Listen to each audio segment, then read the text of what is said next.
Your toddler looks you in the eyes and says, no.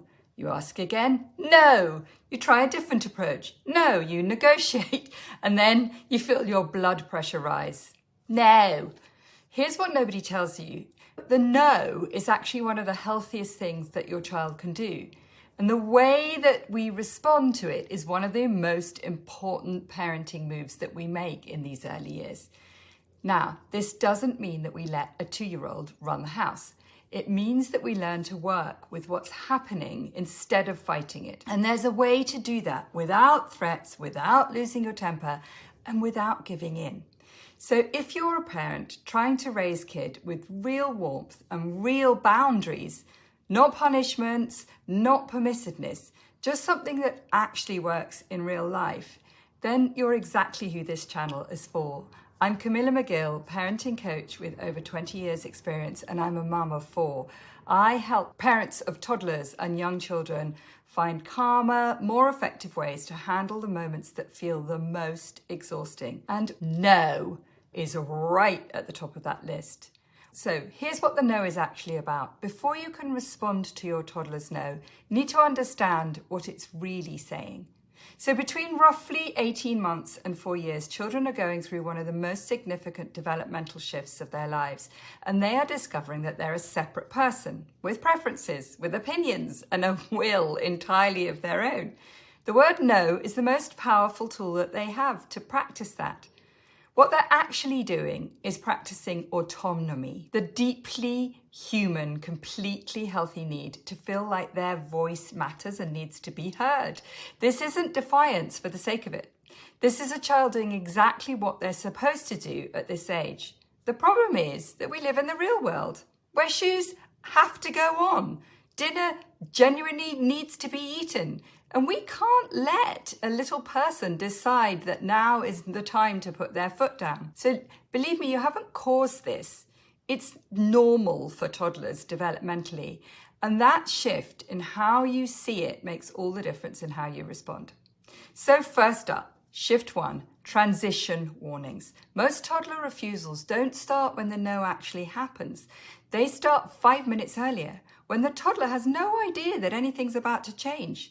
Children live fully in whatever they're doing right now. They're in the moment. They're not tracking the time the way we are. They're not anticipating what's happening next. And then suddenly it's happening. So that gap between their world and ours is where a lot of the resistance lives. Transition warnings close that gap. 5 more minutes, then it's time to leave the park. Then it's 2 minutes now. Then 1 more go on the slide and we're heading to the car.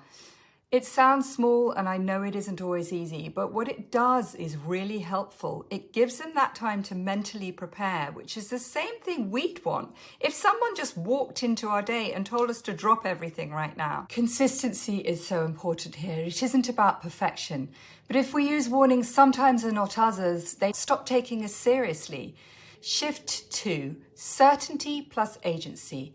The request and how we deliver it are important, and there are 2 things that need to happen for it to work. The first part is being clear, a warm, clear statement, not a question, not a negotiation opener, not can we put your shoes on now, okay? We say it's shoe time now, said warmly and with certainty. That's the boundary. Shoes are going on, and that's not up for debate, but a toddler can still resist a firm instruction. So the second part is where we give a choice inside that boundary. It's shoe time now. Which foot are you going to start with? They're not being asked whether the shoes are going on. They're being asked how.